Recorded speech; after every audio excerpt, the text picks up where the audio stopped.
नमस्कार ओमकार जी, बहुत बहुत स्वागत है आपका। नमस्कार अंजू जी, याद करने के लिए बहुत धन्यवाद आपका। आपके दर्शकों को भी नमस्कार। सर, डोनाल्ड ट्रंप ने पूर्व मुख्य चुनाव आयुक्त ज्ञानेश कुमार की तारीफ क्या की, पूरी कांग्रेस को मिर्ची लग गई।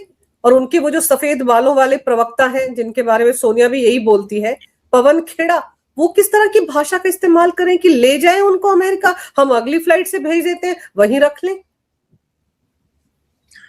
मैं सबसे पहले तो पवन खेड़ा के बारे में ही पूछना चाहता हूं कि ये है क्या, किस अथॉरिटी से ये कह रहे हैं कि हमारे आप मुख्य चुनाव आयुक्त या पूर्व मुख्य चुनाव आयुक्त को ले जाइए अमेरिका और अगली फ्लाइट से हम आपको ईवीएम भी भिजवा देंगे। किस कैपेसिटी में कह रहे हैं ये? इनके पास कौन सी अथॉरिटी है ईवीएम मशीन जहाज में भरवा करके अमेरिका भिजवाने की? भारत सरकार में है, किस कैपेसिटी में है? चुनाव आयोग के मुखिया लगे हैं, दादा लगे हैं, क्या है ये? अरे भाई, अभी तक तो किसी कैपेसिटी में नहीं थे, अभी सांसद बने हो तो वो बाजीगर का खेल कर रहे हो, एक मदारी बन करके एक बंदर के उसको पुतले को हाथ में लेकर के तमाशा कर रहे हो संसद परिसर में। तुम्हारी हैसियत क्या है ये तो राहुल गांधी ने तुम्हें बता दिया है। उन्होंने कहा कि ऐसा ड्रामा करो तो तुम वैसा ड्रामा कर रहे हो। और मैं पहले भी कह चुका हूं कि क्या बोलना है, कितना बोलना है, कब बोलना है, कब नहीं बोलना है, ये अगर किसी पॉलिटिशियन को आता नहीं है, उसको अगर ये पता नहीं है, तो ऐसे व्यक्ति को राजनीति में आने का, राजनीति करने का और विभिन्न मसलों पर बयान देने का भी कोई हक नहीं बनता है। ये लोग जितना मुंह खोलते हैं उतना ही कांग्रेस का गुड़ गोबर एक करते हैं। ये कोई छोटी मोटी बात है कि अमेरिका का राष्ट्रपति आपके चुनाव आयोग के कामकाज की भूरी भूरी प्रशंसा करे और वो कहे कि पिछले लोकसभा चुनाव में 66 करोड़ के आसपास मतदाताओं ने अपने मताधिकार का प्रयोग किया और उन सब के पास अपने आइडेंटिटी कार्ड थे। तो अमेरिका में भी ये व्यवस्था होनी चाहिए। यानी वो आपके यहाँ की व्यवस्था की प्रशंसा कर रहे हैं। Bharat as a nation, America उसको एक्सेप्ट कर रहा है, जो हमारे यहाँ व्यवस्था है उसको रिकॉग्नाइज कर रहा है, लेजिटिमेट कर रहा है। और आप प्रधानमंत्री नरेंद्र मोदी से निजी खुंदक रखने के चक्कर में देश का विरोध करने लगे, देश की व्यवस्थाओं का विरोध करने लगे। तो इससे ज्यादा निकृष्टतम स्तर की राजनीति कोई दूसरी हो नहीं सकती है, जिस तरह की आजकल ये कांग्रेस पार्टी कर रही है। और आज तो आप खुल करके डोनाल्ड ट्रंप पर अटैक करने के मूड में आ गए, क्योंकि वो आपके किसी संवैधानिक संस्थान और उसके मुखिया की प्रशंसा कर रहे हैं। जब डोनाल्ड ट्रंप ने तुनक मिजाजी में आकर के ये कहा था कि साहब Indian economy is dead economy, तब तो आपके जो आका हैं, आपके जो बॉस हैं राहुल गांधी, वो कूद करके कैमरों के सामने आए थे। आपको पता नहीं है कि Indian economy is dead economy? Donald Trump सही कह रहे हैं। बस दो ही लोगों को लगता है कि इंडियन इकोनॉमी जो है वो बेस्ट इकोनॉमी है, एक प्रधानमंत्री और एक वित्त मंत्री। तो अगर कोई बुराई कर दे तो इनकी बाँछें खिल जाती हैं, अगर कोई प्रशंसा कर दे तो इनकी नानी मर जाती है। ये जो आत्मघाती रवैया है कांग्रेस पार्टी का, ये इनको कहाँ लेकर के जाएगा बस ईश्वर ही जानता है।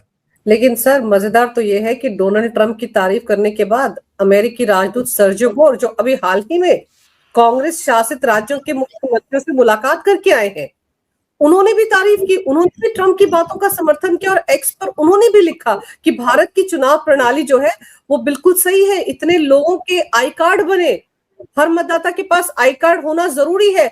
और उन्होंने कांग्रेस से सेव अमेरिका एक्ट पास करने की अपील की, अमेरिकी कांग्रेस से, जिसकी जिक्र अपने एक्स पोस्ट में डोनाल्ड ट्रंप ने भी किया। सर, इनको झटका तो लगना ही था ना, क्योंकि जब भारत की लोकतंत्र को बदनाम करते हैं, विदेशों में जाकर अमेरिकी यूनिवर्सिटीज में बैठकर डेमोक्रेसी पर सवाल उठाते हैं, चुनाव आयोग पर सवाल उठाते हैं, वोट चोरी के आरोप लगाते हैं, तो इनको लगा इन अमेरिका के राष्ट्रपति कैसे तारीफ कर सकते हैं, सर्जियो कोर कैसे तारीफ कर सकते हैं। इसीलिए राहुल गांधी ने अपने सबसे बड़े वाले चमचे को आगे किया। देखिए, बात ऐसी है कि सर्जियो गोर किससे मिल रहे हैं, क्या कर रहे हैं, उस पर भी भारत सरकार की निगाह है। लेकिन मेरा कहना ये है कि सर्जियो गोर अगर अपने देश की अंदरूनी कुछ समस्याओं को, हमारे यहाँ की कुछ जो बेहतर चीजें हैं, बेहतर चीजें इस मायने में कि देखिए, जो दुनिया में नहीं रहा, एसआईआर के जरिए उसका नाम हटा है। जो 18 साल के हो गए हैं, योग्य पात्रता रखते हैं, उनके नाम जुड़े हैं। जिनके 2 जगह नाम थे, उनमें से एक जगह के नाम काटे गए हैं। जो कहीं शिफ्ट हो गए थे, उनके नाम जो हैं वो एक जगह रखे गए हैं, दूसरी जगह से काट दिए गए हैं। इसके अलावा मतदाता सूची में किसी का नाम गलत है, किसी की तस्वीर गलत लगी हुई है, किसी का रेजिडेंस एड्रेस ठीक नहीं है। एसआईआर के जरिए इन सब चीजों को दूर किया गया है और ये सबको दिखाई दे रहा है। हालांकि मेरा मानना ये है कि जो यहाँ के विपक्ष का एजेंडा है, जिस पर इन्होंने छातियां पीटी हैं, ममता बनर्जी से लेकर के लालू यादव के पुत्र तेजस्वी यादव ने, राहुल गांधी ने, वोट चोरी हो गया, मतदाता सूची में ये गड़बड़ी, चुनाव आयोग और मोदी जी के बीच में नेक्सस और ये फलाना और ढिमकाना, तमाम तरह की बातें।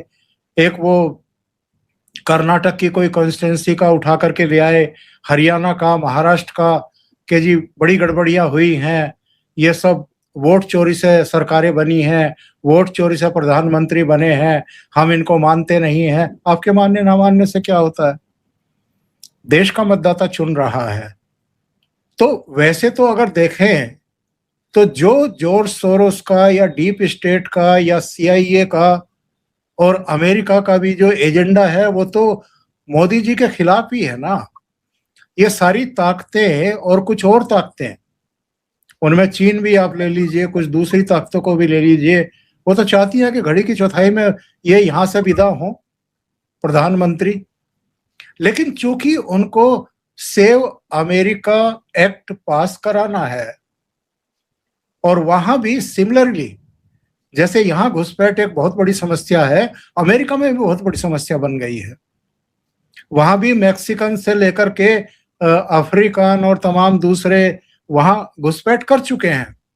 जो ओरिजिनल अमेरिकन हैं उनकी संख्या तो उतनी नहीं रह गई है, और ये भी जितने अब शासन कर रहे हैं, ये भी ओरिजिनल अमेरिकन थोड़ा है, ये भी कहीं ना कहीं से आकर के यहाँ बसे थे, लेकिन ये दशकों पहले आकर के बसे थे। तो मेरा कहने का मतलब ये है कि अब इनकी भी पूंछ दबी हुई है। ये भी चाहते हैं कि भारत में जो कुछ हुआ है, और बहुत बड़ा काम हुआ है, अब कम से कम चुनाव निष्पक्ष तरीके से, तटस्थता से, पारदर्शी तरीके से हो सकेंगे। और जो ताकतें थी जिनका सहारा लेकर के या मरे हुओं को मतदान के समय जिंदा करके जिस तरीके से ये लोग खेल किया करते थे, वो तो खत्म हुआ है ना। इसी तरीके से अमेरिका के लिए भी वो घुसपैठिए जो नॉन रेजिडेंस कह लीजिए वहां के लिए, वो सारा खेल करते हैं। तो ये एक बहुत बड़ी सिरदर्दी उनके लिए बन गई है। तो मजबूरी में ही से ही आज डोनाल्ड ट्रंप भी तारीफ कर रहे हैं हमारे यहाँ के चुनाव आयोग की, सर्जियो गोर भी तारीफ करने के लिए बाध्य हुए हैं। लेकिन सबसे ज्यादा अगर किसी को तकलीफ हुई है और मिर्चियां लगी हैं, तो अगेन यही कांग्रेस पार्टी, जिन्होंने ये तय कर लिया है कि भारत की अगर कहीं भी प्रशंसा होती है, भारत के सत्ता प्रतिष्ठान की प्रशंसा होती है, भारत की इकोनॉमी की, सैन्य शक्ति की, हमारी रक्षा नीति की, हमारी विदेश नीति की या जो हमारी संवैधानिक संस्थाएं हैं उनकी प्रशंसा होती है, तो हमें तो उसके खिलाफ ही बोलना है। यही हमारी राजनीति रह गई है। तो भाई ठीक है, आपको आत्मघात करना है तो करिए।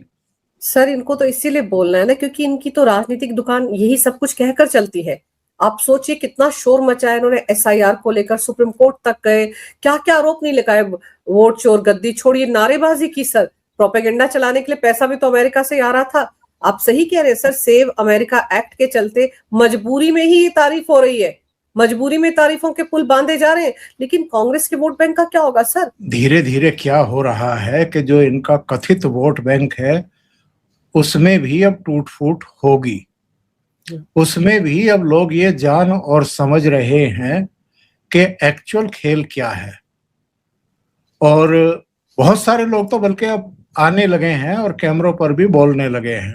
तो ये चीजें जब इनकी समझ में आएंगी ना कि तुम्हारी सारी पोल पट्टी खुल रही है, तो आप ये देखिएगा कि धीरे धीरे जो है ये भी लाइन बदलेंगे, लेकिन अभी समय लगेगा। ये तो अगर अमेरिका की भी समझ में आ गया है, विदेशियों की भी समझ में आ गया है, हमारे देश के लोगों की भी समझ में आ गया है कि भाई जो एक पात्र नागरिक है, जो एक सही मतदाता है, उसकी प्रविष्टि हो रही है, और एक अगर सही निर्वाचन क्षेत्र में जहां वो रह रहा है वहां उसका मतदाता सूची में नाम जुड़ रहा है और उसको मतदान का पूरा अधिकार मिल रहा है, दोहरी प्रविष्टियों को हटाया जा रहा है, अपात्रों को हटाया जा रहा है, तो भाई इसमें दिक्कत कहां है? तो ये खुद ही एक्सपोज हो जा रहे हैं, और जितना ये इस पर शोर मचाएंगे उतना ज्यादा एक्सपोज भी होंगे और अलग थलग भी होंगे। ये आप तय मान लीजिए। आज और कुछ समय पहले की इनकी जो वाणी है उसी में आप अंतर देख लीजिए। जब बिहार का चुनाव था तो राहुल गांधी क्या कह रहे थे? वो 15 दिन की 16 दिन की जो एक यात्रा चला रही थी, वोट चोरी के खिलाफ हम ये सब चल रहे, लेकिन वोट चोरी नीचे जमीन पर तो किसी ने एक्सेप्ट नहीं की, किसी ने एक्सेप्ट नहीं की। एसआईआर का कोई विरोध नहीं कर रहा था। और यही वजह है, जैसे ही ये मलेशिया की तरफ रवाना हुए वैसे ही तेजस्वी ने एक दूसरी यात्रा निकाली और उसमें वोट चोरी का मुद्दा गायब था, सिरे से गायब था, क्योंकि वो जमीन से जुड़े हुए हैं, किसी हद तक जमीन से फीडबैक मिल रहा था उनको। तो थोड़ा सा इंतजार करिए, फरवरी का जो ये 5 राज्यों का चुनाव परिणाम आएगा उसके बाद देखिएगा कि कैसे जूतों में दाल बंटने वाली है इनके बीच में।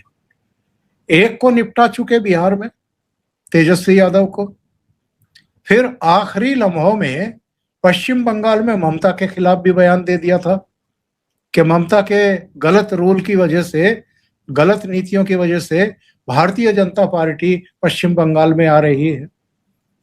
2 को निपटा दिया था, तीसरे को निपटाने की अब तैयारी हो रही है अखिलेश यादव को।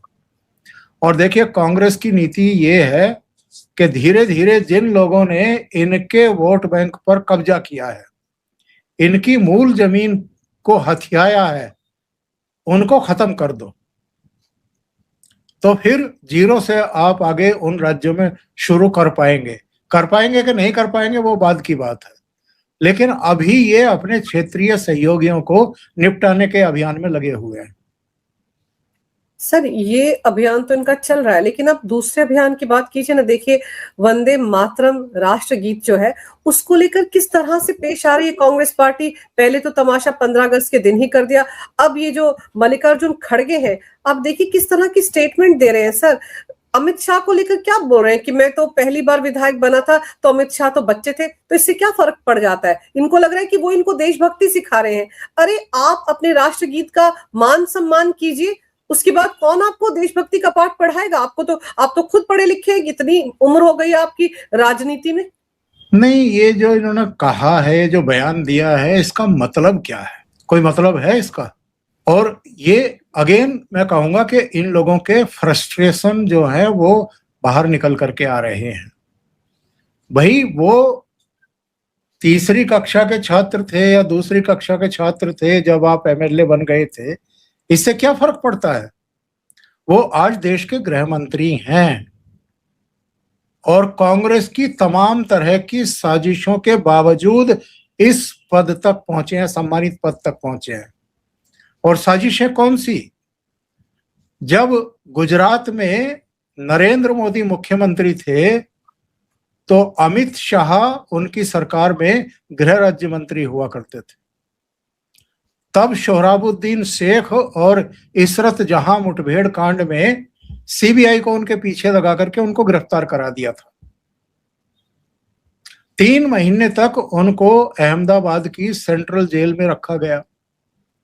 इसके बाद गुजरात हाई कोर्ट ने उनकी जमानत की अर्जी स्वीकार की, लेकिन एक शर्त के साथ उनको जमानत दे दी कि आप जब तक ये जांच हो रही है तब तक गुजरात में ना रहें।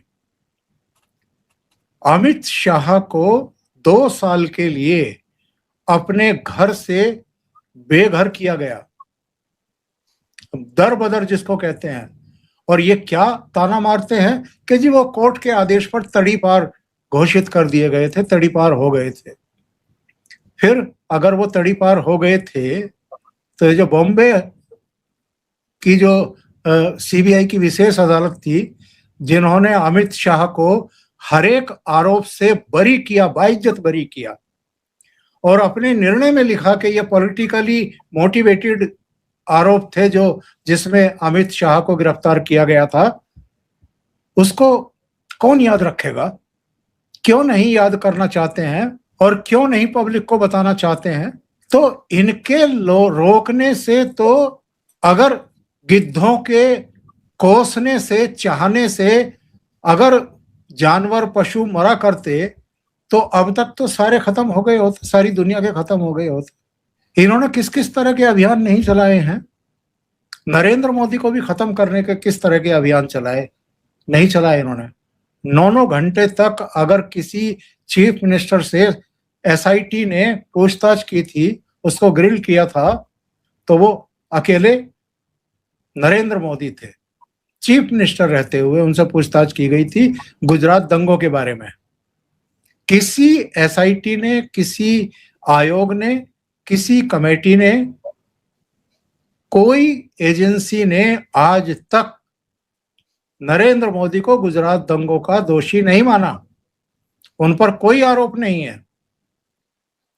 जब दंगों को काबू करने के लिए सेना तलब करनी थी तब सेना बुलाई गई, और उन्होंने शायद टाइम्स ऑफ इंडिया का एक प्रोग्राम था जिसमें दिग्विजय सिंह भी इनके साथ बैठे हुए थे। उन्होंने कुछ छेड़ दिया तो नरेंद्र मोदी ने एक खुलासा किया था, मुंह दिखाने के काबिल नहीं बचे थे दिग्विजय सिंह। उन्होंने कहा कि जब गुजरात दंगे हो रहे थे तो ये मध्य प्रदेश के मुख्यमंत्री थे।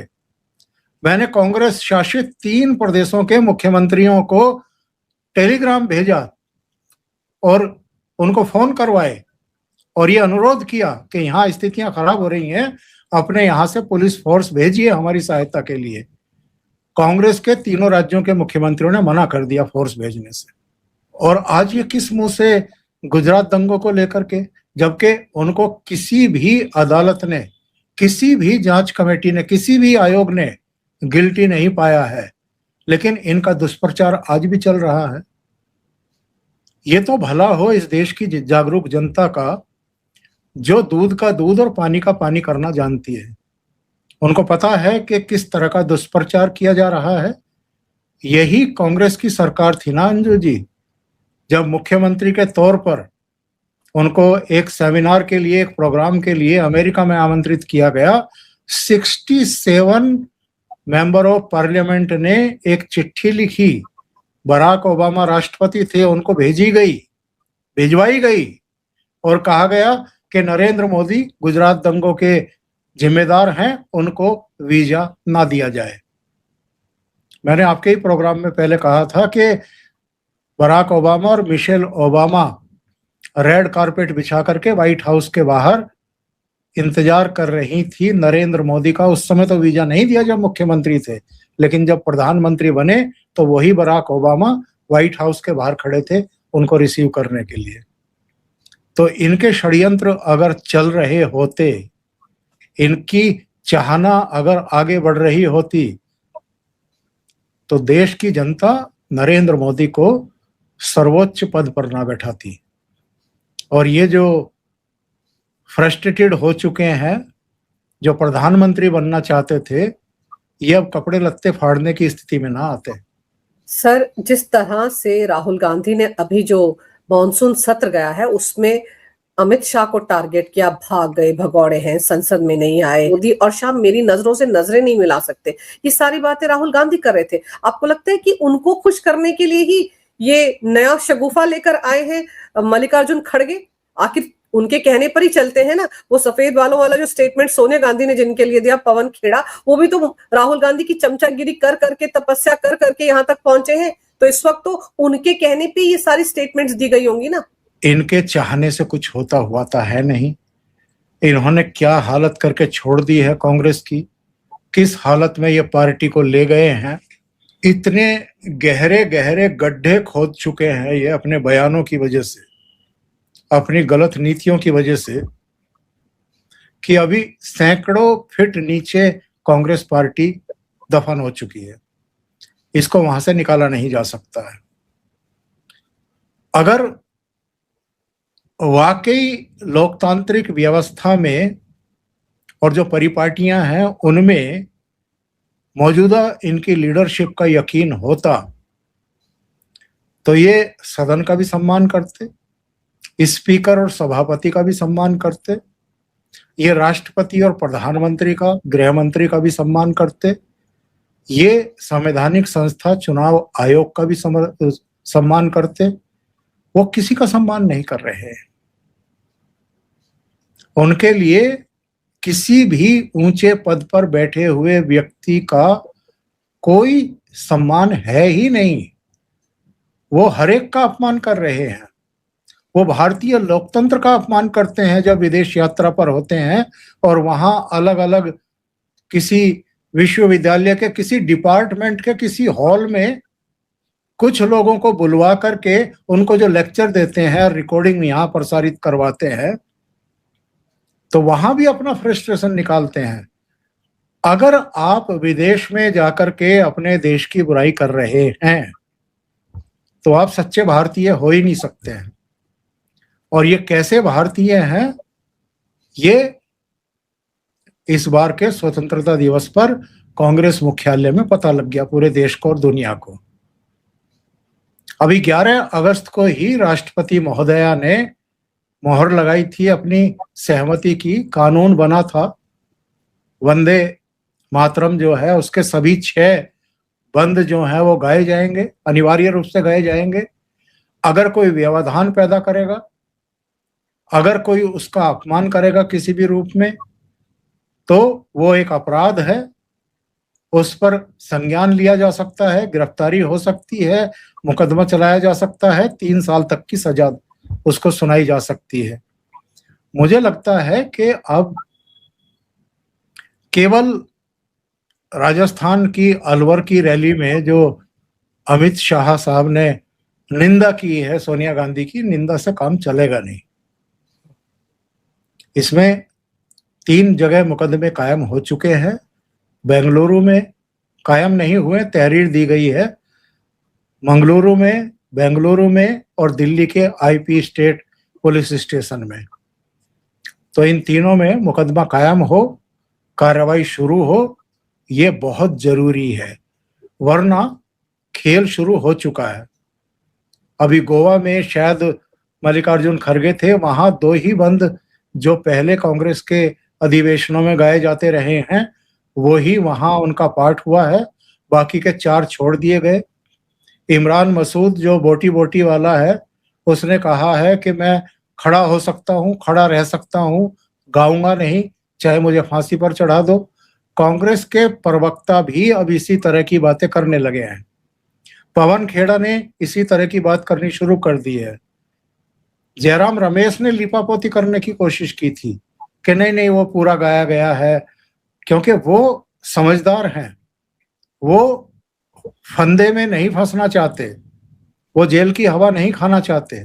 तो जो थोड़ी नासमझी दिखा रहे हैं, वोटों की तुष्टीकरण के लिए, जो एक कट्टरपंथियों को खुश करने के लिए इस तरह की हरकतें कर रहे हैं, बयानबाजी कर रहे हैं, उनको इसकी गंभीरता का पता नहीं है। और इसकी गंभीरता कितनी है ये जो इस समय केंद्र सरकार में है उनको बताना पड़ेगा। ये उनकी जिम्मेदारी है कि वो अगर कोई कानून बना रहे हैं तो ये भी बताएं कि इसको लागू करने में जो भी बाधाएं आएंगी, जो भी बाधा बनेगा उसका क्या हश्र हो सकता है। और अगर यहां केंद्र सरकार कमजोर पड़ी तो फिर लोग उसकी आलोचना करेंगे कि आप ऐसा कानून बनाते ही क्यों हैं जिसको आप इम्प्लीमेंट नहीं करा पा रहे हैं। बिल्कुल सही कह रहे हैं आप सर, क्योंकि कांग्रेस के नेताओं ने मुखर होकर कहना शुरू कर दिया कि हम तो 2 ही गाएंगे, इसके बाद हम गाएंगे नहीं, जो करना है कर लो। तो ये जो एटीट्यूड है ना, इस पर लगाम लगानी जरूरी है। और आप सही कह रहे हैं, कानून आपने बना दिया, उसको इम्प्लीमेंट तो करो। अब अगर इस तरह सरेआम उठकर ये राष्ट्र गीत का अपमान कर रहे हैं सर, तो इनके खिलाफ सख्त कार्रवाई करनी पड़ेगी। ये 3 जगहों पर तहरीरें दी गई हैं, वहां एफआईआर दर्ज करनी पड़ेगी, कार्रवाई करनी पड़ेगी सर। अगर कार्रवाई नहीं करेंगे तो ये नजीर नहीं बनेगा ये मामला। तो फिर वही सवाल उठेगा कि आपने कानून ऐसा क्यों बनाया जिसकी धज्जियां उसके 4 दिन बाद ही राजनीतिक पार्टियों ने उड़ानी शुरू कर दी। और सर ये किस कदर बिलबिला गए थे दिमागी नक्सल बात पर, किस तरह से वो पी चिदम्बरम जिनके राजकाज में सर किस तरह से नक्सलियों ने हमारे सुरक्षा कर्मियों को मारा है, दंतेवाड़ा में वो 70 जवान हमारे मारे गए थे, वो उठकर सबसे पहले चिल्लाए कि मैं दिमागी नक्सल हूं। फिर वो केजरीवाल आ गए क्योंकि मैं देशभक्त हूं इसलिए मैं दिमागी नक्सल हूं। देखिए, ये नहीं बिलबिलाएंगे तो कौन बिलबिलाएगा। अमित शाह ने बिल में हाथ डाल करके इनको बाहर निकालना शुरू किया है और प्रधानमंत्री ने तो बिल में भी हाथ नहीं डाला, बस लाल किले की प्राचीर से कुछ सेंटेंस बोले हैं। तो नाग पंचमी से पहले ही पहले ये सारे निकल आए और सब फन दिखाते हुए लपलपा रहे हैं, जीभ निकाल रहे हैं। तो ये विशेषता है अमित शाह की, जो मैं बता रहा था कि हाथ अंदर डाल करके बिलों में से निकाला है। इनको कैसे निकाला है? बहुत बड़े पैमाने पर अमित शाह इस समय कार्रवाई कर रहे हैं, सरहदों को सुरक्षित कर रहे हैं, उन सारे स्टेट्स को सुरक्षित कर रहे हैं जो काठमांडू से लेकर के और नीचे गढ़चिरौली तक एक पूरा एक लाल कॉरिडोर जो है ये बन गया था, वो लगभग खत्म कर दिया है। कुछ ही बचा है बस, वो भी अगले 1 साल में 1.5 साल में खत्म हो जाएगा पूरी तरीके से। आतंकवाद की देखिए कैसे कमर तोड़ी है। अभी जो आतंकवाद खत्म होने से जो बिल बिला रहे हैं वो कहीं कहीं टारगेटिंग वायलेंस करा रहे हैं, कहीं कहीं हिंसा हो रही है। लेकिन आमतौर पर देखिए इनके कितने कमांडर समांडर और पता नहीं क्या क्या निपटा दिया है, घुसपैठ खत्म करा दी है। ऑलमोस्ट अलगाववादी पता नहीं कहाँ घुस गए हैं, पत्थरबाज वो सब अब दिखाई नहीं देते हैं। इनके मॉड्यूल्स आप देखिए कहाँ कहाँ। अभी कल का अमित शाह साहब का एक ट्वीट है जिसमें उन्होंने खुद ही खुलासा किया। आमतौर पर गृह मंत्री खुद ट्वीट करते नहीं हैं, पर उन्होंने खुद किया कल और बताया कि 14 राज्यों में 250 से ज्यादा शहजाद भट्टी जो पाकिस्तान में बैठा हुआ है उसके गुर्गों को यहां से उठाया गया है। उनके पास से आईईडी, पाकिस्तान निर्मित जो हैंड ग्रेनेड और तमाम दूसरी सामग्री वो बरामद हुई है। तो कितने बड़े पैमाने पर इस समय कार्रवाई चल रही है, घुसपैठियों को पहचान करके किस तरीके से बाहर भेजा जा रहा है। तो अंजू जी, ये नहीं बिलबिलाएंगे तो कौन बिलबिलाएगा।